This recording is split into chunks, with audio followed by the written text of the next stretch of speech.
안녕하세요. 안녕하세요. 마이크 없이 그냥 해도 괜찮아요? 네. 이 김상윤 씨한테 너무 이렇게 익숙해지신 거 아닌가? 지난 4월 강의 들어보니까 뭐 에르메스 얘기만 계속 나올 것 같아가지고 에르메스란 무엇이냐 이런 거 될까요? 원래 제가 4월 강의를 계획을 했었다가 제 신변에 여러 가지 좀 어려움이 있어가지고 그 상황에서 제가 병원에 있었어요. 그래서 아마 우리 김상윤 신부님 제가 제일 사랑하고 존경하는 신부님에게 부탁을 드렸고 아마 제가 그 강의 내용을 쭉 이렇게 훑어봤는데 너무 좋은 강의여서 우리 협력자들에게 큰 도움이 됐을 거라는 생각이 듭니다. 여기 오시면서 혹시 뭐라 그러나 지하철을 타고 오신 분도 있고 또 차를 끌고 오시는 분도 계신데 혹시 내가 맞이한 풍경들이 있나요? 대관 안드레아 뭐 만났어요? 오면서? 평상시보다 좀 막히더라고요. 아, 막히는 것 뿐이었어요? 우리 한인숙 베로니카 자매님은? 심장이 놀라서. 심장이 놀랬다는 얘기입니다. 하여튼 저 얘기를 들으면 또 1시간짜리라 일단 그렇게만. 하여튼 심장이 쿵쾅쿵쾅 뛰었다는 얘기를 하는 거죠. 마리스텔라 자매님은? 저는 보면서 장미꽃 보고 왔어요. 걸어오는 장미꽃을, 오, 좋습니다. 좋아요. 우리 율리아? 네? 율리안나.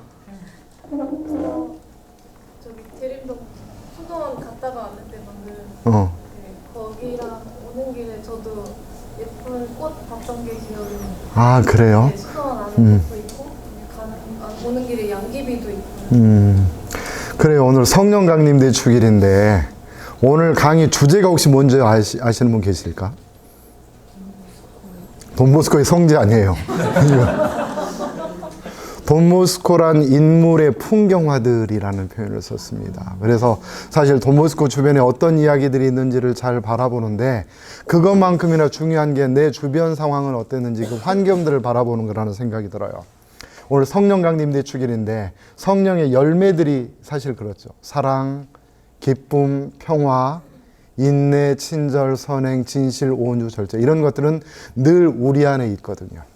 아카시아 향내처럼 5월 해걸음의 실바람처럼 7빛깔 선연한 무지개처럼 수운둥 사이로 흩날리는 꽃보라처럼 사랑은 그렇게 오더이다. 휘파람새의 결고운 음률처럼 서산마루에 번지는 감빛 노을처럼 은밀히 열리는 꽃송이처럼 바다 위에 내리는 은빛 달빛처럼 사랑은 그렇게 오더이다. 사랑은 그렇게 오더이다라는 시지만 사실 사랑이 나에게 오고 있다는 것은 성령께서 나에게 오고 있다는 얘기입니다. 기쁨이 오고 있다는 얘기는 성령께서 오신다는 얘기예요. 평화가 나에게 오고 있다는 얘기는 평화가 너희와 함께라는 성령 청원의 인사가 거기에 담겨 있는 거죠. 저는 성령께서 이 아이스 커피로 왔어요. 아, 이게 정말로 생각도 안 했는데 우리 로셀리나가 이걸 전해주는 거예요. 막 너무 기쁘고 행복합니다. 이미 성령 받았어요. 로셀리나 통해서.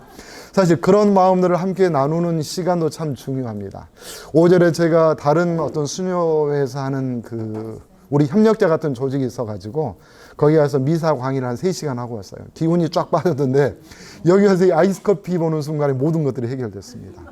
협력자 양성학교를 준비하면서 뭔가 좀 달라요, 마음이. 그러니까 사실 그런 강의 가서요, 2시간, 3시간 얼마든지 웃고 떠들 수 있습니다. 그런데 양성학교 안에서는 신경이 굉장히 쓰입니다, 이게. 정말이에요. 그래서 뭔가 하나라도 남겨드려야 되고 기억에 남는 그 어떤 것을 이렇게 드려야 된다는 생각이 좀 그렇습니다. 그래서 그 강의 시간 준비도 굉장히 오래 걸려요. 그래서 특별히 이제 돈보스코라는 인물의 풍경화들을 어떻게 찾아볼까 하다가 이제 제가 보는 것은 성지순례를 한번 떠나보려고 해요. 혹시 돈보스코 성지순례 다녀오신 분 계신가요? 우리 교장 선생님 다녀오셨고 아무도 안 가보셨어요? 너무 다행이에요. 꼭 가보셔야 되고 양성학교 졸업하고 서약하면 선물로 보내달라고 그러세요. 지회에서. 어떻게 될지 모르겠지만. 그래서 돈보스코 성지순례를 미리 한번 가보는 것이고 그 다음에 돈보스코의 주변 인물들을 좀 보려고 합니다. 우리가 자주 들어봤지만 사실 그분들의 생애에 대해서는 잘 모르고 있었잖아요. 그래서 칼로소 신부님도 오늘 한번 만나보고 루이지 고몰로, 보렐 신부님 자주 등장하는데 우리가 잘 몰라요. 그리고 가파소는 이미 지난번에 김상윤 신부님이 하셨으니까 그건 건너뛰려고 합니다. 그리고 나서 또 시간이 되면 5월에 우리가 만날 수 있는 성인들을 보게 될 텐데 거기까지는 못 갈 거예요. 하여튼 그래서 이 풍경화들을 좀 보시는데 성지순례라고 말씀을 드렸잖아요. 우리가 다른 뭐 감곡이나 어디 성지를 가더라도 지금 그 상황이 일어나는 건 아니에요. 근데 우리가 가서 현재와 과거의 대화가 진행이 되는 것인데, 역사로 하는 게 그런 거죠. 지금 제가 하는 얘기들이 다 공중에 흩어져 있다가 6월 달에 오셔가지고 이 강의를 들을 때는 이런 것들이 다시 다 내려와서 내 안에서 이렇게 짜맞춰지는 그런 느낌들이 있습니다. 과거에 딱 가서 보면 우리가 그 명절에 그 어디 가요? 조상들 묘지에 가잖아요. 그래서 그분들과 사실은 대화를 나누러 가는 거란 말이에요. 돌아가신 조상들이 나에게 어떤 얘기를 해주셨는지, 자주 하시는 얘기는 무엇이었는지 이런 것들을 잘 돌아보는 것처럼 돈보스코의 생애 안에서 특별히 그 돈보스코가 살았던 곳들, 만났던 사람들을 바라보면서 돈보스코가 어떻게 그 안에서 성덕을 키워나갔는지, 영성을 키워나갔는지 우리가 보게 될 수 있으니 참 좋을 것 같습니다. 그래서 조금 마음을 편안하게 가지시고, 아, 저기는 내가 언젠가 가야 할 곳, 갈 곳이다 생각하시면서 강의를 들으시면 될 것 같아요. 뭐라고 쓰여 있습니까? 돈보스코의 성지라고 되어 있습니까? 자, 넘어갑니다. 이태리 말도 가끔 나와요. 뭐라고 되어 있습니까? 돈보스코의 출생과 유년 시절의 주요 무대인 꼴레의 꼴레라는 말의 뜻이 언덕이나 작은 뭐예요? 산 이런 의미예요.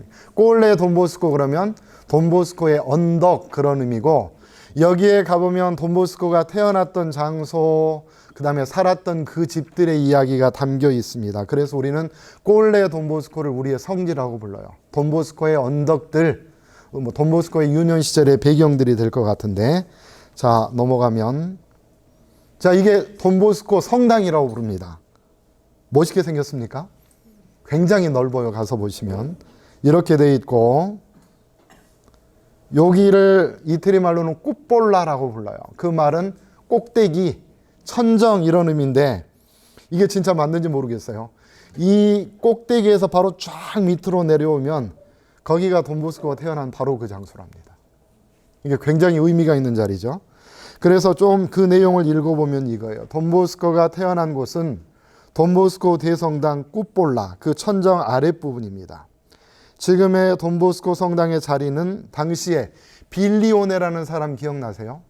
돈보스코의 아버지 프란치스코가 그 가족과 함께 거기서 소장농으로 있었거든요. 여기가 빌리오네 농장 자리인데 지금은 돈보스코의 성당이 자리하고 있다라고 알아들으시면 되겠어요. 돈보스코는 여기서 태어났어요. 아버지의 죽음 이후에 1817년 11월에 맘마 말가리타는 여기서 이사를 가게 되는데, 하여튼 여기는 돈보스코가 태어난 곳이다라는 그런 의미입니다.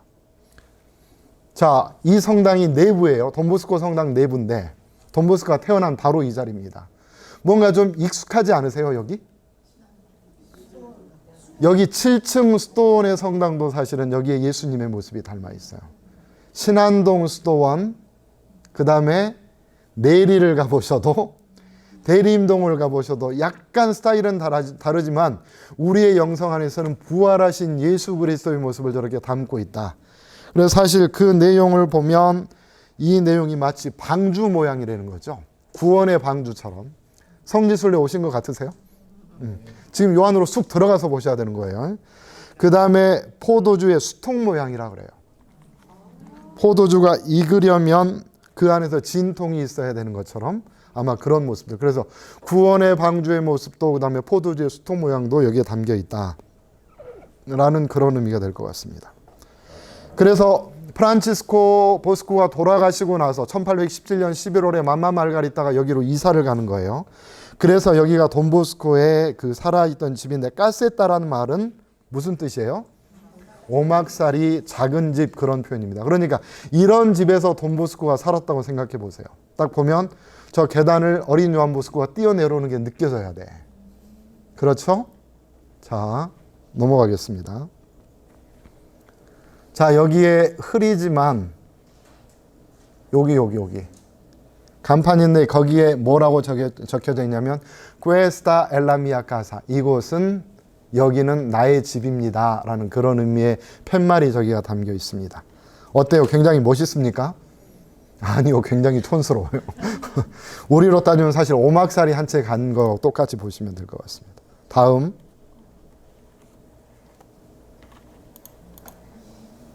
자, 까메라 델 소녀예요. 돈보스코의 9살 때 꿈을 꾸셨던 바로 그 방입니다. 지금 우리가 이 꿈 200주년을 보내고 있잖아요. 돈보스코의 방 9살 때 꿈을 꾸었던 바로 그 방이에요. 저 방에서 어린 요한 보스코가 꿈을 꿨다고 하는 거죠. 가만히 한번 들여다보십시오. 아, 이 안에서 그 방에서 성모님께서 나타나시고 예수님께서 왔다 가시고 늑대가 양으로 변하는 그 꿈을 돈보스코가 보셨다는 거예요. 자, 우리에게 중요한 분이 한 분 더 계시죠? 맘마 말가리따의 방입니다. 돈보스코 집으로 들어가는 입구인데 요 입구에 여기를 보면 9살 때 꿈 성화, 우리가 알고 있는 그 성화가 준비가 돼 있어요. 돈보스코의 집으로 들어가는 입구고 9살 때 꿈을 그린 그림이 정면에 있다. 성화가 바로 이겁니다. 자주 보셨죠?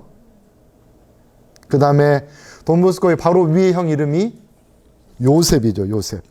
요셉의 집에 돈보스코가 아주 자주 가셨었는 것 같아요. 그래서 돈보스코의 형 요셉이 지은 집이고 2층은 항상 돈보스코를 위해 마련해 두었으며 1층에 경당이 있었고 1848년에 돈보스코가 이 집을 축복했습니다. 그리고 돈보스코는 포도 수확기나 묵주기도 마리아 축일날이 되면 이곳에 자주 소풍을 오셨다고 그래요.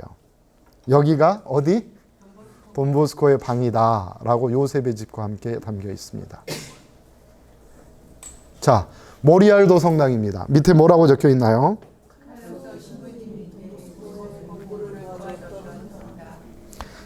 자, 칼로스 신부님을 만났기도 하고 이 모리알도는 누구하고도 관계가 있을까요? 자, 모리알도 좀 어려운 말이 나와 있는데 제가 조금 해석을 하겠습니다. 자, 1829년에서 30년이에요. 2년 사이에 1829년에서 30년 사이에 지오반니 비베콜 카펠라노, 그러니까 어린 요한 보스코가 돈 칼로소 신부님과 함께 살았고 여기에서 인세냐 배웠다는 거죠. 이탈리아 말과 라틴어를 배운 장소입니다. 1829년에서 30년 사이에 어린 요한 보스코가 칼로소 신부님에게 여기서 이탈리아 말과 아니죠. 라틴어와 이탈리아 말을 배웠다는 거죠. 그 다음에 1830년이에요. 이게 나오나요? 여기죠. 1830년 어린 요한 보스코가 신학생 주세페 가파소를 만난 장소도 이 장소입니다. 이 모리알도 성당이 작은 성당인데 우리에겐 굉장히 유서가 있고 의미가 있는 거예요. 여기서 주세페 가파소를 만나고 있어요. 기대고 있는 주세페 가파소를. 그 다음에 하나 내려가면 여기죠. 1830년 11월 21일 요한 칼로소 신부님이 돌아가십니다. 그러니까 29년, 30년 사실 연수로 따지면 2년이지만 1년이 채 안 돼요. 요한 보스코가 칼로소 신부님을 만나서 이태리 말과 라틴어를 배운 거예요. 그런데도 그렇게 아주 의미 깊게 기억을 하고 있고 그 다음에 나온 얘기가 리눈시아 레테리타, 그러니까 유산들을 다 포기했다고 나오죠. 칼로소 신부님이 어린 요한 보스코를 위해서 준비되어 온 것들을 다 가족들을 위해서 포기하고 어린 요한 보스코가 떠나는 얘기가 여기 있습니다. 그 다음에 1843년부터 53년까지 도미니코 사비오가 등장을 합니다. 여기에. 그래서 여기 살았고 여기서 미사를 봉헌하고 전례, 미사 복사를 서고 성가대를 했다는 얘기가 있고 그 다음에 1848년부터 50년까지 도미니코 사비오가 여기서 주가 신부님이 하는 초등학교에 다녔다는 얘기가 여기 나와 있어요. 자, 모리올도 성당이 우리에게 이렇게 의미가 있습니다. 언젠가 한번 여러분들에게 소개를 드렸어요. 산토 앙케투 페르케 논 프로바르치. 이 말의 뜻은 Holiness for you to입니다. 당신도 역시 성인입니다. 그런데 왜 그렇게 되려고 프로바레는 try입니다. 왜 노력하지 않죠? 시도하지 않죠? 이런 의미가 돼요. 그래서 지금 여기를 보면 세계 각지에서 온 아이들이에요. 일찍 세상을 떠난 아이들인데 그 아이들이 성화를 향해서 마치 도미니코 사비오처럼 걸어갔던 그 여정들을 다 표시해 놓고 있어요. 그리고 여기에 산토 안케뚜 페르케 논 프로바르치라고 담겨 있는 거죠. 이것이 바로 모리알도고 다시 한번 정리하면 여기에서 어린 요한 보스코가 칼로소 신부님을 만나서 공부를 했고 도미니코 사비오가 이 자리에 있었고 요한 보스코가 주세페 가파소를 만났고 요셉 가파소를 만났고 이런 것들이 여기에서 벌어집니다. 잠깐 앉아서 좀 쉬시고 여기서 벤치에서 모레알도 성당의 내부가 이렇게 된다고 나와 있습니다. 자, 이제 끼에리로 가보죠. 끼에리에서는 무슨 일이 있었어요? 신학교가 있죠. 요한 보스코가 다녔던 신학교가 있습니다. 자, 볼까요? 1831년부터 41년까지 돈보스코의 학업과 신학교 시절의 얘기입니다. 자, 요한 삐안타 카페, 유대인 친구 요나와 우정을 키워가던 곳이라고 되어 있는데 여기에 대해서 좀 부가적인 설명을 붙이면 삐안타 카페는 마타 부인의 형제 요한 삐안타의 카페였습니다. 마타 부인의 집에서 떠난 1833년 가을부터 요한 보스코가 이곳에 기거했어요. 두 곳의 홀로 구성이 되어 있고 여기에는 당구장과 피아노가 있었습니다. 요한 보스코는 이곳에서 일을 도우면서 커피와 술 만드는 법을 배웠다고 그래요. 요한은 이곳에서 급료는 받지 않았지만 공부에 필요한 시간과 음식을 얻을 수 있었고 여기에서 유대인 친구 요나와 함께 우정을 피워나가던 곳이다. 이렇게 알려져 있는 곳입니다. 어제 우리 대림동지회는 얘기를 했는데 돈보스코가 오라토리오 안에 여러 가지 인쇄소도 만들고 제본소도 만들고 커피숍도 만들고 구로삼동처럼 그렇게 해서 사람들을 끌어모으고 악으로부터 아이들을 보호하고 싶었다라는 얘기를 한 적이 있습니다. 하여튼 이런 것들이 어린 요한 보스코 안에 벌써 이렇게 좋은 가르침의 장이 되었고 또 기술을 배울 수 있는 경험의 장이었다라고 하는 것을 알고 계시면 될 것 같습니다. 자, 1831년부터 35년까지 돈보스코가 다녔던 공립학교입니다. 현재는 사용을 안 한다라고 이렇게 편말만 나와 있어요. 스콜레 푸블리케 말은 공립학교란 말입니다. 프레쿠엔타레는 다녔다는 말이고 돈보스코가 이 학교를 다녔다라는 메시지가 되겠어요. 자, 성 안토니오 성당입니다. 돈보스코가 명랑회를 조직해서 활동하던 성당이 바로 여기 성 안토니오 성당이에요. 나중에 보시면 기억이 나실까요? 한번 보시기 바랍니다. 한 번 더 영상을 통해서라도. 자, 끼에리 신학교예요. 자, 입구가 되어 있고 루이지 고몰로 사후에 어린 요한 보스코에 나타났던 방이 여기랍니다. 요한 보스코와 루이지 고몰로 얘기는 나중에 다시 한번 들려드릴 텐데 하여튼 바로 이 장소에 루이지 고몰로가 나타나서 나는 구원받았어 라고 어린 요한 보스코 얘기를 했다고 그래요. 신학생. 자, 끼에리 신학교 정문인데 여기 보면 필리포 네리 성당과 성당 독서대 옆에 안치된 루이지 고몰로의 유해예요. 여기 보면 뭐라고 돼 있죠? qui riposa, 끼에리코. 신학생이 이 자리에 잠들어 있다, 쉬어 있다라는 말인데 그 이름이 바로 루이지 고몰로다라는 얘기가 될 것 같습니다. 돈보스코 정기 읽으면 루이지 고몰로 나오죠. 이게 루이지 고몰로를 처음 듣는 분은 안 계시죠?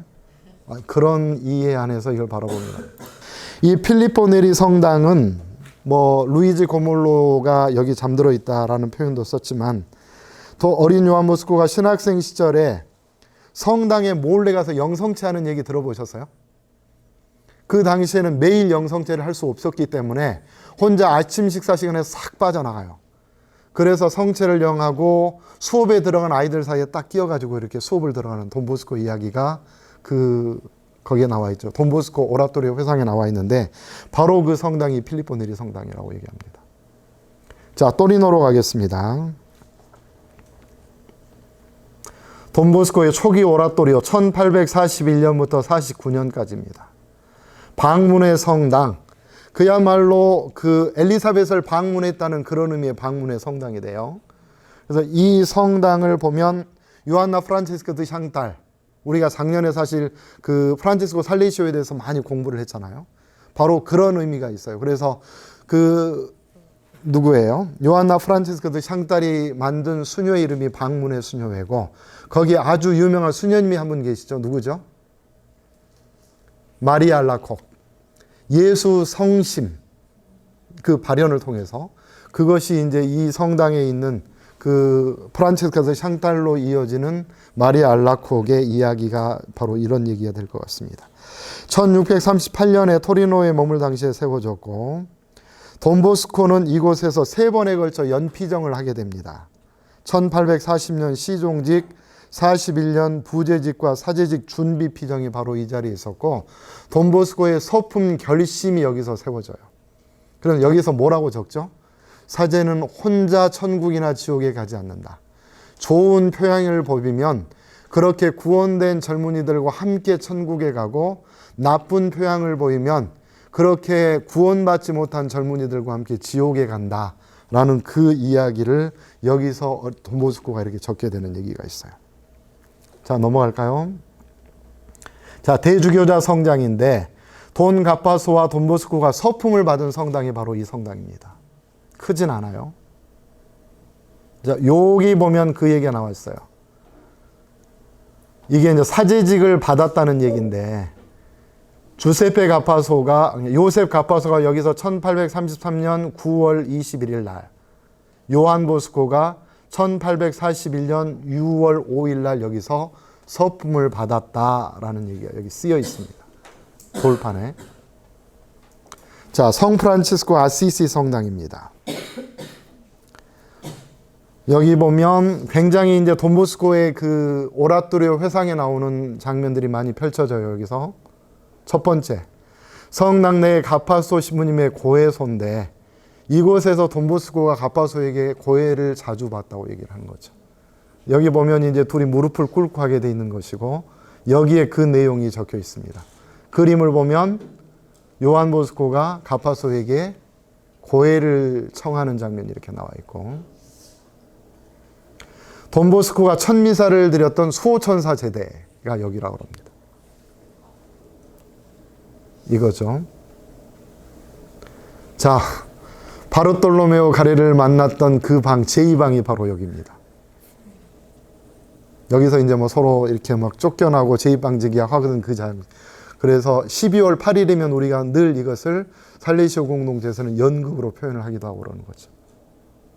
수업 시간이니까 좀 양해를 하세요. 이렇게 재밌게 웃기기도 하고 그래야 되는데 그거보다는 에르메스보다는 여기서 좀 우리가 함께 배울 것들이 있습니다. 그래서 꼭 들으시면 좋을 것 같아요. 콘솔라타 성당, 위로의 성모님의 성당인데 사실 여기에 가파소 신부님의 유해가 모셔져 있는 곳입니다.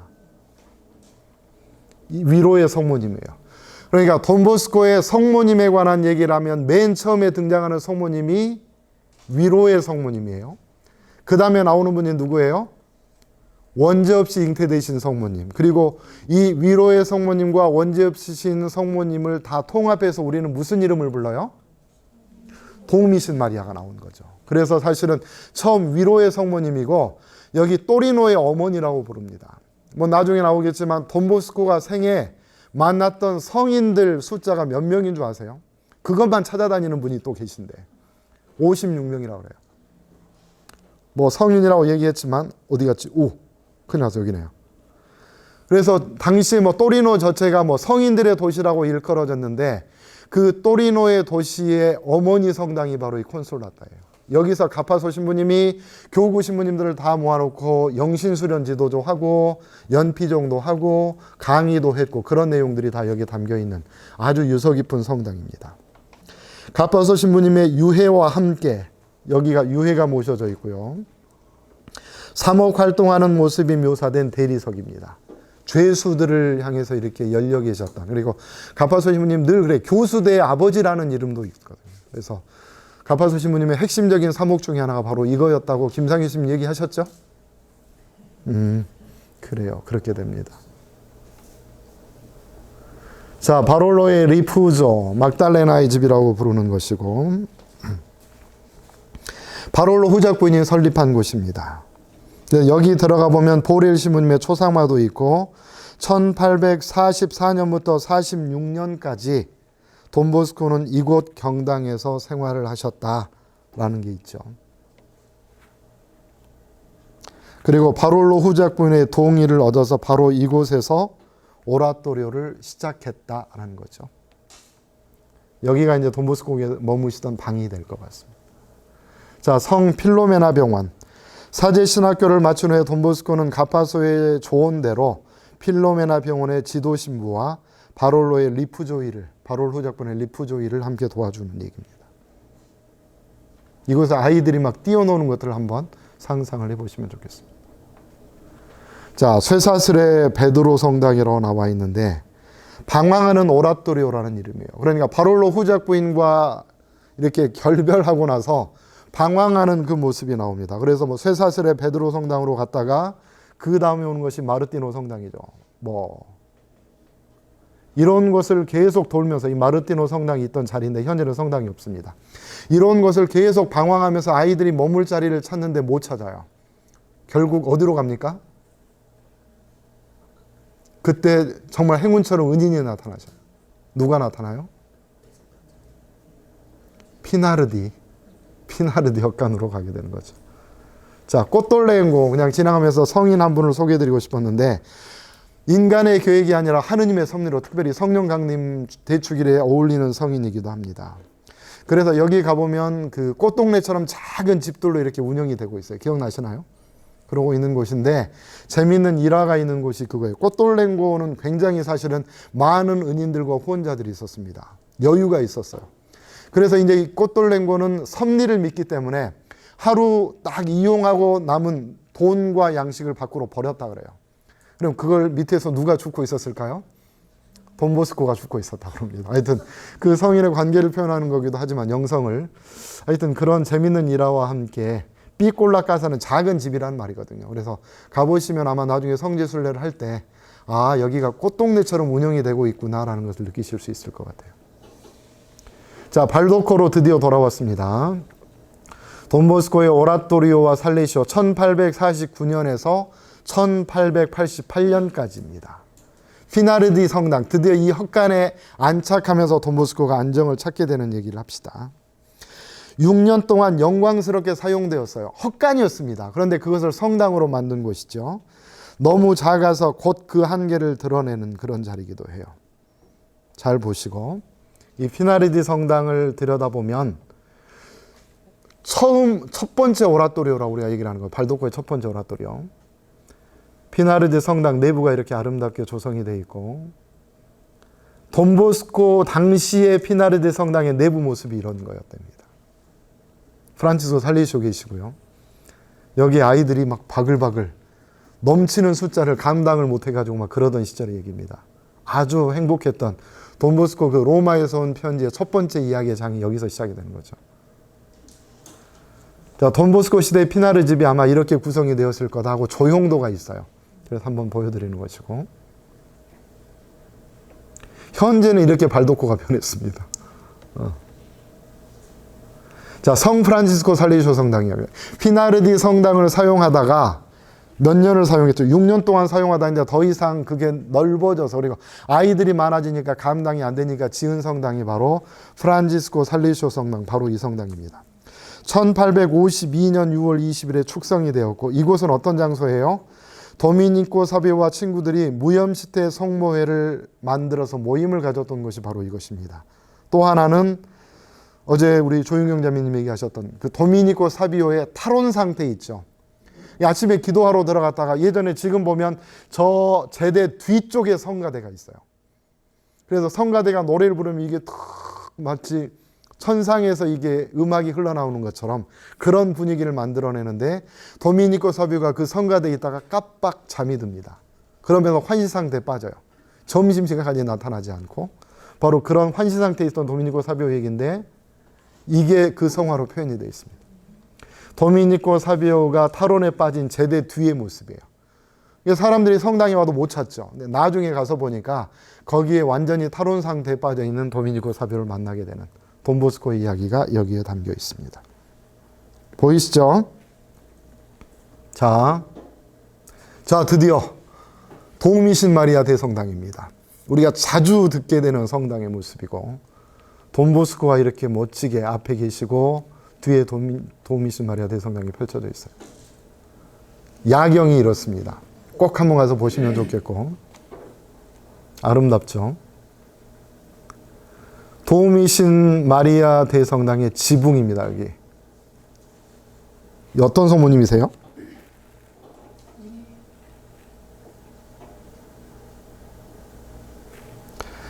자, 1868년에 도우미신 마리아 대성당이 축성이 되었고 우리 살레시오 가족의 심장이라고 부릅니다.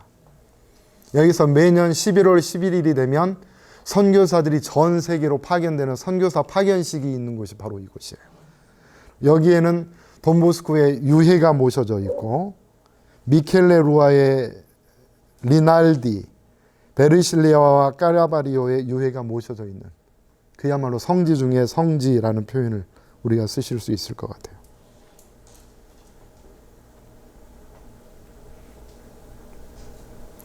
도우미신 마리아 성당 내부 정면에서 바라볼 때 이렇게 되어 있습니다.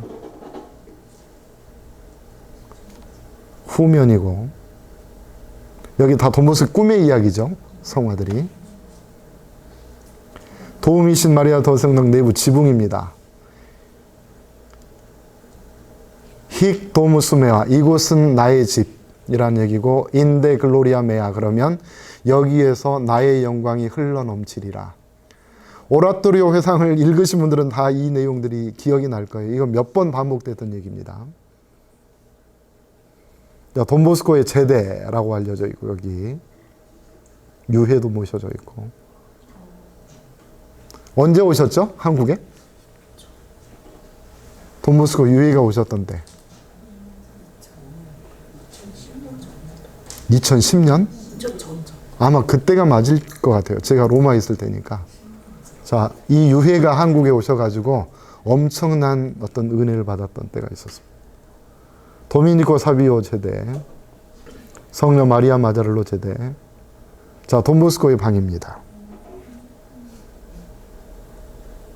돈보스코의 집무실로 돼 있고 1854년 1월 26일 바로 이 방에서 루아 갈리에로 로키에티 아르틸리아가 모여서 수도회에 처음으로 그 모임을 갔는데 그 이름이 살레시안들의 모임이었어요. 여기서 살레시오회가 태동이 된다라고 얘기를 해도 될 것 같습니다. 1854년 10월 29일 도미니코 사비오가 여기 와서 그 나미 아니마 체테라 똘레라는 현판이 걸려 있는 거예요. 그걸 보고 아, 이곳은 영혼을 장사하는 집이군요 라고 얘기했던 바로 그곳입니다. 1855년 3월 25일 루아가 이 방에서 무릎을 꿇고 순명 청빈 정결 서원을 해요. 첫 서원을 하는 그 장소가 됩니다. 그리고 첫 번째 규칙서가 이 방에서 탄생했다고 얘기를 하죠. 돈보스코가 미사를 드린 제대라고 이렇게 전해지고, 자, 요한 복음사가 성당 오라토리오인데 좀 읽어볼까요? 돈보스코와 보렐 신부님이 그때 함께 활동을 하셨는데 1847년에 지금의 이 사도 요한 성당이 있는 이 자리에 두 번째 오라토리오 이름이 뭘까요? 성 루이지 오라토리오입니다. 이것이 시작이 되었고 루이지 알로이시오 권작에게 봉헌된 장소가 되는 거죠. 1857년부터 65년까지 오늘이 19일인가요? 어제 축일이었던 레오나르도 무리알도가 여기서 8년 동안 원장을 하게 되는 장소이기도 합니다. 이외에도 필리포 리날디, 그 다음에 치마띠 등이 원장으로 있었다고 전해지고 칼리스토 까라바리오는 여기 학생이었다고 전해집니다. 자, 루이지 오라토리오 간판은 있어요. 보실까요? 오라토리오 살레시아노 산 루이지, 성 루이지 오라토리오의 모습입니다. 자, 발살리체. 여기가 우리에게 중요한 이유는 돈보스코에서 돌아가신 연도가 언제죠? 1888년 1월 31일 날 돌아가셨어요. 근데 그 당시에 로마의 법이 바뀌어가지고 로마 시내에는 유해를 모실 수 없도록 만들었습니다. 많은 유해들이 생기고 또 이렇게 환경 파괴가 일어나고 그래서 그랬던 거예요. 그래서 로마 시외로 돈보스코의 유해를 모시라 그랬는데 첫 번째 모신 장소가 여기에요. 발살리체. 여기에 돈보스코에 돌아가시자마자 이쪽으로 옮겨서 발살리체에서 지내게 되시는 거죠.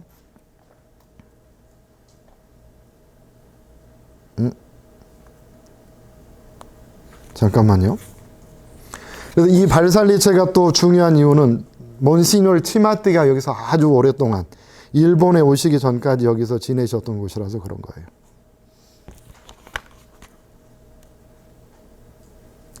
1888년 돈보스코 서거 우회 그 유해가 이곳에 묻혔고 1829년이 되어서야 어디로? 도미신 마리아 대성당으로 그 유해가 옮겨가게 되는 거죠. 1910년 전후 총회가 열렸던 장소가 이 발살리체다라는 것으로 이 마무리를 하겠습니다. 성지순례 다녀오신 느낌이 어떠세요? 너무 정신이 없으신가요? 가이드가 훌륭했어요. 가이드가 이 돈보스코의 무덤입니다. 그래서 나중에 혹시 이태리 가시게 되면 지금 했던 강의들을 잘 들어보시고 아 그때 신부님이 하셨던 얘기가 여기를 얘기하는구나 라는 것을 떠올리실 수 있으면 좋겠어요. 아울러서 이제 미리 좀 팁을 드리면 제가 살아왔던 성장했던 그 장소들도 있잖아요. 지금 우리는 돈보스코에 태어난 곳부터 시작을 해가지고 오라토리오 사제 소품 받은 곳 그 모든 것들을 다 이렇게 봤는데 내 개인 역사 안에서 만약에 이런 PPT를 만들어 보면 어떻게 될까? 요것을 한번 생각하시면서 보시면 굉장히 의미가 있을 것 같습니다. 자, 첫 번째 인물, 주변 인물 중에 돈 칼로소입니다. 돈 칼로소. 1760년에 키에리에서 태어났어요. 자, 칼로소에 대한 얘기를 하면 돈보스코께서 칼로소를 어떻게 생각하셨는지를 먼저 이야기를 하면 좋을 것 같습니다. 나는 칼로소 신부님을 거의 숭배하다시피 했다. 나는 그를 친아버지처럼 사랑했고 그를 위해 기도했다. 나는 그를 위해 수고하는 것을 더없는 행복으로 여겼고 그를 위해서라면 생명까지도 기꺼이 바쳤을 것이다. 그 하느님의 사람은 나를 무척 사랑했으며 내게 여러 번이나 이렇게 말했다. 네 장래에 대해서는 염려하지 마라. 내가 살아있는 한 네게 아무것도 부족하지 않게 해주마. 그리고 네가 죽더라도 똑같이 할 수 있도록 내가 배려할게. 그래서 그 아까 에레디타 유산을 그대로 요한 보스코에게 줬는데 친척들이 와서 싹 뺏어갔어요. 무슨 법이에요 그거? 저희 공동체에도 그런 일이 있었는데 엄마가 절대 안 나타났어요. 얘는 보육원에서 자랐고 이 아이가 이제 죽고 나서 조금의 어떤 재산들이 정부로부터 나온 이런 재산들이 있었어요. 그 얘기를 전했더니 엄마가 바로 나타났습니다. 그 재산을 가지고 왔죠. 뭐 연예인 얘기도 하지만 실제로 그런 일들이 벌어지는 거예요. 칼로소 신부님이 힘들고 어려웠을 때 그 가족들이 아무 관심이 없었거든요. 근데 재산이 남았다 그러니까 벌떼처럼 달려들어서 그것을 마치 하이에나 떼처럼 싹 뜯어가는 그 비정한 모습을 보게 됩니다. 자, 칼로소 신부님. 돈보스코 2살 때 아버지가 돌아가시고 나서 돈보스코는 정말 외롭고 힘들게 자란 거예요. 물론 맘마 마르가리타의 아내는 분명히 모성애뿐만이 아니라 그 부족한 부성애까지 채워내려는 엄청난 노력이 있었단 말이에요. 그럼에도 불구하고 늘 아버지의 그 빈자리가 남아있는 상황이었습니다. 근데 칼로소 신부님이 기적처럼 나타난 거예요. 그래서 2년 동안 돈보스코를 돌보아주는데 그 사랑이 얼마나 지극했는지 나는 정말 이분을 위해서는 내 목숨까지도 내어놓을 수 있을 것 같다라는 그런 얘기를 하시는, 혹시 그런 분 계셔요 주변에? 분명히 내 안에서도 그런 분이 있을 수도 있겠다라는 생각이 듭니다. 자, 보겠습니다. 1807년 이 칼로소 신부님은 굉장히 올곧으신 분이에요. 당시에 이태리라는 나라가 프랑스와 오스트리아에 살해서 줄다리기 당하는 상황이었거든요. 힘센 놈이 끌어가서 자기 편으로 먹던 그런 시절이에요. 근데 이 상황 안에서 그때는 프랑스의 나폴레옹이 힘이 셌던 시절이잖아요. 그래서 그 상황 안에서 이제 프랑스 정부에서 이태리의 세법을 바꾸려고 합니다. 그래서 프랑스 군대를 지원할 수 있도록 그 세금을 걷어가려고 하고 있었고, 이태리에 있는 많은 어용이죠, 어용. 나라를 팔아먹는 그 무슨 파라고 얘기를 해야 돼. 이런 사람들이 덩달아서 이제 그러면 세금 바꿔서라도 우리가 프랑스를 도와줘야지 이런 상황이 된 거예요. 돈 칼로소 신부님은 그거에 대해서 아주 강하게 반대를 합니다.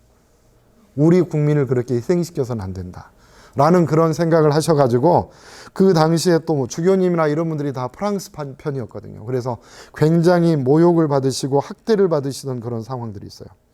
그러다 보니 또 이런 오해를 받으셨는데, 당시에 또 유력한 그 반성직자들이 어떻게 했냐면 본당 신자들을 매수해가지고 칼로소 신부님을 혐오스러운 도덕성을 상실한 신부라고 얘기를 한 겁니다.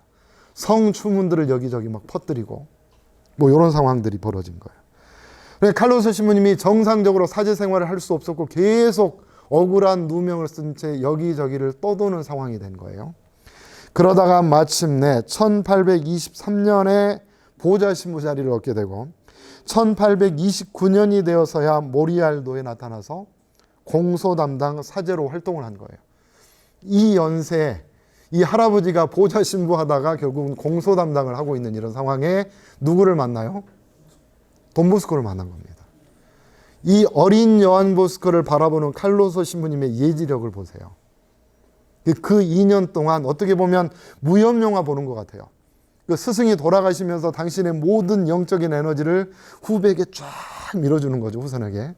그럼 하고 이걸 받아가지고 그때부터 그 칼로소 신부님의 영성을 받는. 칼로소 신부님을 바라보면 사실은 저는 그 성경 안에서 있는 그 시몬과 안나가 생각이 나요.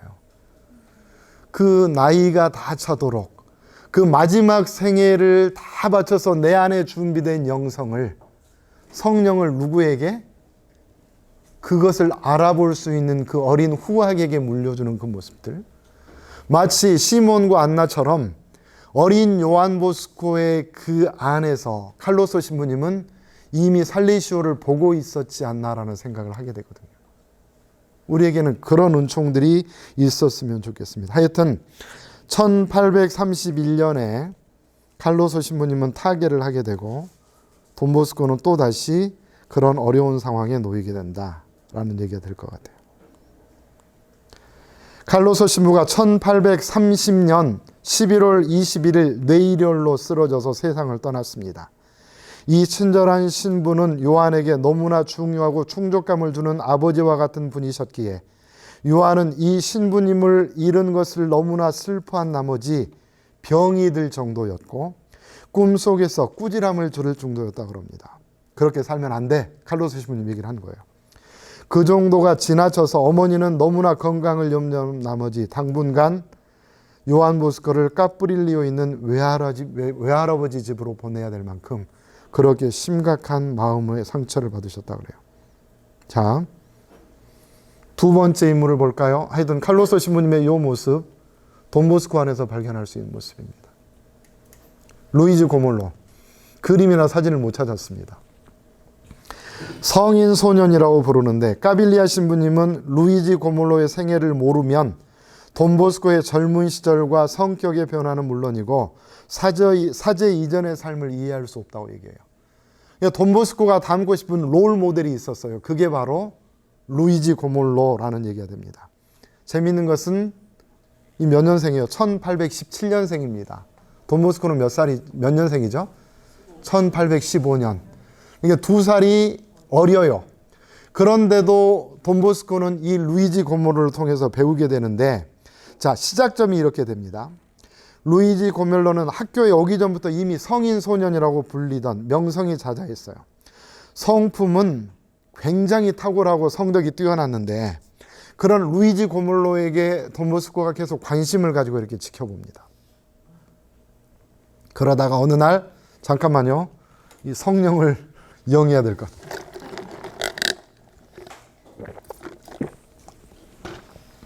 루이지 고몰로를 그 일진들이 와가지고 막 괴롭히기 시작하는 거예요. 네가 성덕이 뛰어나다며 막 그러면서 이제 막 때리기도 하고 막 이런 상황이 벌어진 거예요. 그러니까 어떻게 합니까? 어린 요한 보스코가 돈보스코가 가가지고 그들을 몸으로 확 쓸어버리는 거죠. 막 뭐 돈보스코의 이야기 보면 그러잖아요. 한 아이의 다리를 들어가지고 이걸로 뱅글뱅글 돌리니 아이들이 다 떨어지고 이런 전기에 나오는 정말 기가 막힌 얘기들이 있는데 하여튼 그렇게 해서 루이지 고몰로를 괴롭히는 애들을 혼내준 거예요. 그런데 이 모습을 가만히 지켜보던 루이지 고몰로가 이렇게 얘기합니다. 요한아, 너의 놀라운 힘에 놀랐어 정말로. 하지만 하느님께서는 친구들을 해치라고 너에게 그런 힘을 주신 게 아니잖아. 그분을 우리가 서로 사랑하고 용서하며 악을 행하는 자들에게 선을 행하기를 바라셔 라고 이 말을 했다는 거예요. 또한 루이지는 놀이와 오락에 정신이 팔려있는 어린 요한 보스코를 자꾸 성당으로 데리고 가요. 기도할 수 있도록 도와주고 임종자들을 위한 기도, 연옥영혼을 위한 기도 등을 계속 바치게 합니다. 돈보스코는 이렇게 얘기합니다. 이 놀라운 친구는 나에게 큰 행운이었다. 왜냐하면 이런 친구를 요한 보스코는 만나보지 않았어요. 늘 어떤 논의문화의 중심은 요한 보스코에게 있었고 다른 사람들은 요한 보스코를 추종하는 입장이었는데 이런 돈 보스코가 바라보는 롤 모델이 바로 루이지 고몰로였다고 하는 거죠. 이 놀라운 친구는 내게 큰 행운이었다. 그는 내게 충고를 해주고 바로잡아주고 격려와 위로를 해줄 수 있는 적절한 기회를 잡을 줄 알았다. 그는 이 모든 것을 아주 친절한 사랑을 가지고 했기 때문에 친절한 사랑입니다. 나는 그에게서 주의받는 것이 도리어 기쁠 정도였다. 내가 주의 산만한 친구들에게 물들지 않고 내 성소에 진력할 수 있었다면 그것은 바로 루이지 고몰로 덕분이었다고 얘기해요. 자, 루이지 고몰로와 돈 보스코가 이런 우정을 나누다가 루이지 고몰로가 자꾸 이렇게 몸이 약해져 갑니다. 그러면서 자꾸 이런 얘기를 하는 거예요. 만약 우리가 죽게 되면 서로 꿈에 나타나가지고 자기가 어떻게 됐는지 얘기를 해주자. 이런 얘기를 자꾸 하게 되는 거죠. 근데 그러고 나서 정말 얼마나 지난 뒤에 루이지 고몰로가 세상을 떠납니다. 그러면서 밤에 고몰로가 나타나요. 근데 이게 꿈이 아니었어요. 왜냐하면 그 당시에 많은 그 당시에 신학교에 다녔던 아이들이 그걸 증언하고 있거든요. 실제로 그 안에서 그 일이 벌어졌다고 합니다. 그래서 루이지 고몰로의 소리를 돈 보스코만 들은 게 아니에요. 요하나, 나는 구원받았어. 오, 이렇게 된 거예요. 자, 돈 보스코는 이 꿈을 꾸고 나서 어땠을까요?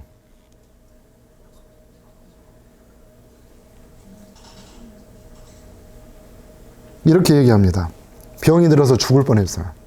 나는 생전에 처음으로 그런 무서움과 놀라움을 맛보았기 때문에 중병에 걸려 사경을 헤맸다.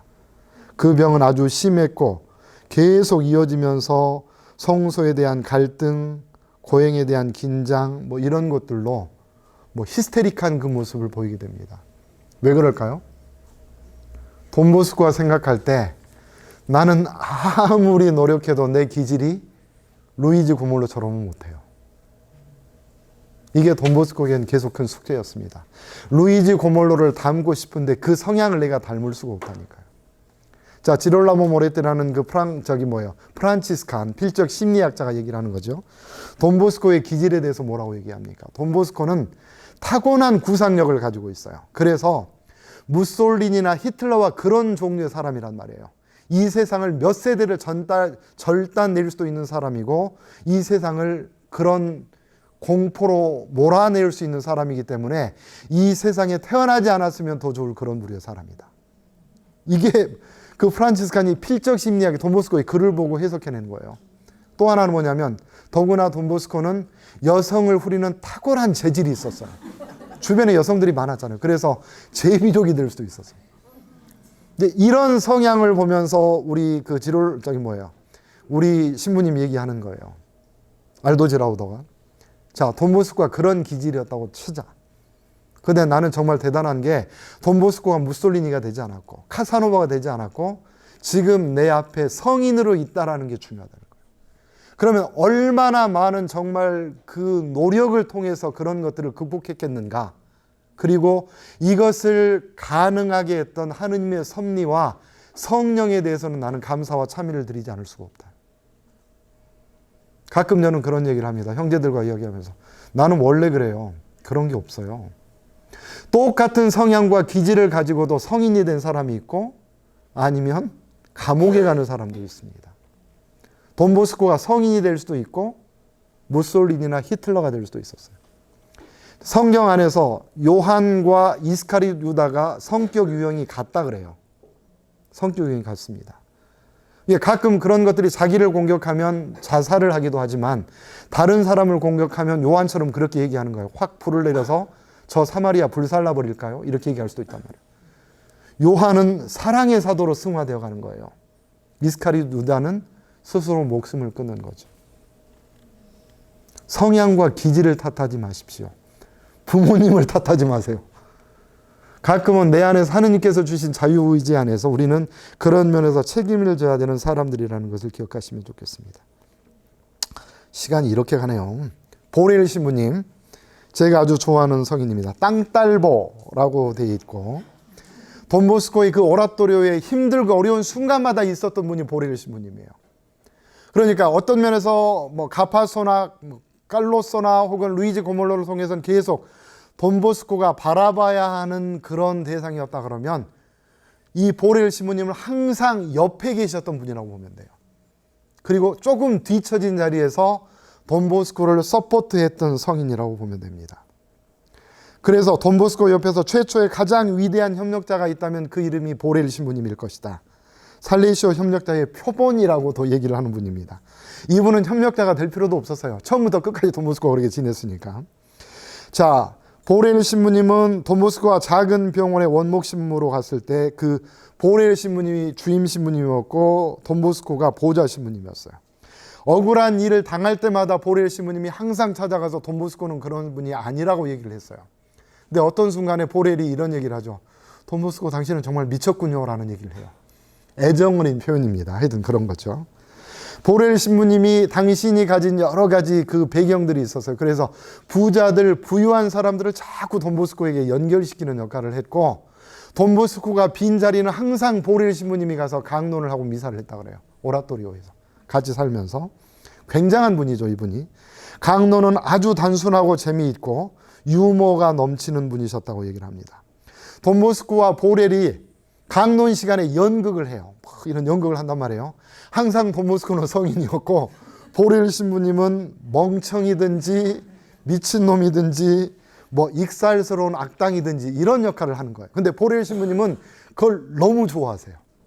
키가 아주 작은 데다 그래서 항상 돈보스코의 협조자로 있었던 그 협력자의 모습을 우리가 여기서 볼 수 있을 것 같아요. 1873년 9월 8일 저녁에 향년 72살로 세상을 떠나게 되는데 죽을 당시에 보렐 신부님은 재산이 아예 없었습니다. 오라토리오에 있습니다. 그래서 그 당시에 살레시오의 모든 원장들, 돈보스코를 포함해서 그들이 보렐 신부님을 메고 장지로 향했다라는 이야기가 있어요. 가장 큰 영예일 거예요. 이 세상에 당신이 있는 그 모든 체력적인 것들, 물리적인 것들 다 소비한 채로 완전히 하느님 나라를 향해서 떠나는 보렐 신부님의 모습. 성인으로 인정을 안 받으셨더라도 제가 보기에 살레시오 가족 안에서 성인을 찾으라면 저는 이분을 찾고 싶어요. 땅딸보였고 미치광이 역할을 하던 이 멋진 신부님의 그 유머스러운 모습이 살레시오 가족 안에 여전히 우리의 DNA로 남아있다는 거 참 멋진 신부님입니다. 바롤로 후작 부인 멋지게 생기셨나요? 이분까지만 하죠. 자, 남편 사후에 발도코에서 여러 가지 자선 사업을 하십니다. 뭐 여성들을 위한 쉼터, 그걸 우리가 리푸조라고 부르는 거예요. 산타 필로메나 병원도 하고, 그 다음에 돈보스코 역시 이 후작 부인의 도움으로 오라토리오를 할 수 있었고, 돈보스코의 소년들이 그거에 가서 이제 이 후작 부인은 소녀들을 돌보고 싶은데 돈보스코는 소년들을, 그래서 굉장히 그런 면에서 경계심을 가졌어요. 바롤로 부인, 후작 부인이. 뭐 우리도 그런 경우가 있습니다. 언젠가 이렇게 돈보스코 나누이 집 아이들하고 나자리 집 아이들이 함께 지내다가 또 어떤 분이 오시면 안 돼요. 애들이 막 편지 쓰고 막 그래가지고 서로 강제로 이렇게 띄워놓기도 하고 그런 여러 가지 일들이 우리 역사 안에 있었습니다. 하여튼 그런 거예요. 자, 후작 부인에 대한 우리들의 평가는 어때요? 가끔 생각할 때 돈보스코를 어떤 순간에 딱 필요하다고 받아들였다가 또 어떤 순간에 딱 내친 것 같은 느낌을 받게 되죠. 그렇지 않나요? 이분 가경자인데. 자, 후작 부인에 대해서 우리가 좀 다시 들여볼 재평가를 하는 시간이 되면 좋겠습니다. 후작 부인은 당시에 토리노 시내에서 너무나 중요한 인물이라 모르는 사람이 없어요. 어마어마한 재산을 갖고 계셨습니다. 1844년 가을에 보렐 신부님이 역시 후작 부인을 소개시켜주는 거, 돈보스코에게. 그리고 돈보스코는 연봉 600리라로 작은 병원의 원목 신부가 됐고, 그때 보렐 신부님의 보좌로 채용이 돼요. 돈보스코 좀 불러줘요. 그래서 가게 된 거예요. 후작 부인은 돈보스코를 존경하고 사랑했습니다. 그래서 이렇게 얘기를 하는 거예요. 저는 돈보스코를 보자마자 그분에게서 풍겨나오는 성덕의 표시인 단순성과 평정심을 알아보고 좋아하였습니다. 후작 부인은 돈보스코가 도저히 오라토리오 일을 계속하면서 자기 시설에 일할 수 없다라는 것을 알고 있었어요. 실제로 그랬고 돈보스코가 실제로 바롤로 후작 부인의 일에는 좀 소홀합니다. 오라토리오에 자꾸 마음이 기우는 거죠. 그녀의 생각은 진짜 옳았어요. 그래서 정말로 돈보스코가 걱정이 됐는데 정말 1844년에 돈보스코가 사제학교를 떠나면서 심히 아팠는데 46년이 됐을 때는 기침을 하면서 피 묻은 가래가 섞여 나오면서 쓰러집니다. 그리고 병자성사가 아니라 그 당시에 종부성사를 받아요. 곧 죽게 되는 상황이 된 거예요. 자, 후작 부인이 로마에서 돌아온 1846년 5월 돈보스코에게 이렇게 최후의 통첩을 하게 되는 거예요. 저는 계속 당신에게 봉급을 드리겠어요. 원하신다면 더 올려드릴 수도 있습니다. 신부님은 그 돈을 가지고 어디로 가셔서 1년, 2년 혹은 3년, 5년이라도 좋으니 푹 쉬고 오세요. 건강이 회복되면 다시 리프조로 돌아오세요. 만일 이것을 거절하시면 신부님을 위해서 저는 신부님을 해고할 수밖에 없습니다. 잘 생각해 보십시오. 돈보스코는 거절해요. 그리고 나서 죽을 병에 걸립니다. 후작 부인의 판단이 결국 옳았어요. 거기서 멈춰야 되는데 돈보스코는 멈추지를 못했던 거죠. 근데 재미있는 건 뭐냐면 바롤로 후작 부인이 그러고 나서 돈보스코를 해고했잖아요. 그리고 당신이 죽을 때까지 그 후원금을 통해서 계속 돈보스코를 도와줍니다. 지속적으로. 물질적인 것뿐만이 아니라. 이게 정말 돈보스코의 그 변하지 않는 후견인 바롤로 후작 부인이에요.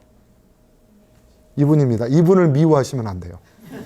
돈보스코를 해고하는 것은 이유가 있었어요. 돈보스코의 건강 때문이었고 바로 그렇게라도 돈보스코를 곁에 두고 싶었고 건강을 걱정하셨던 어머니의 마음으로 당신에게 충고합니다. 라는 그 말씀을 하신 분이고 마지막 그 인연이 닿는 순간까지 돈보스코에게 후원을 통해서 계속 지속적으로 영적으로 도와주셨던 분이라고 하는 거죠. 조금은 딱딱할 수도 있었는데 잘 들어주셔서 너무 감사하고 여기서 강의는 마치겠습니다. 자, 아까 말씀드렸던 것처럼 돈보스코의 성질을 돌아보고 돈보스코의 주변 인물들을 바라보는 것으로는 충분하지 않아요. 자, 지금 내가 협력자로 이 자리에 있고 지금 이 순간까지 오면서 혹시 나에게 가파소는 누구였는가? 나에게 칼로소는 누구였는가? 나에게는 바롤로 후작 부인은 누구였는가 한번 잘 생각해 보십시오. 지난달에 나에게 영향을 준 사람이라고 생각했는데 거기와 겹치면 이 부분을 생략해도 좋아요. 두 번째는 뭐냐면 여러분들의 성지가 있어요. 저는 성지가 있습니다. 제가 군대에 있을 때 얻어 터지면 쥐어 터지면 올라가서 기도하던 그 장소가 있어요. 지금도 그 장소가 너무 그립거든요. 우리 각자가 가장 힘들고 어려울 때 찾아가서 위로를 받았던 사람들 혹은 장소가 있는데 그곳을 한번 지금 나눠보시는 것도 굉장히 중요하다는 생각이 듭니다. 마지막 하나. 혹시 지금까지 오는 과정 안에서 돈보스코가 그러셨던 것처럼 섭리라는 것을 느껴본 적이 있는가? 주님께서 도와주셨구나.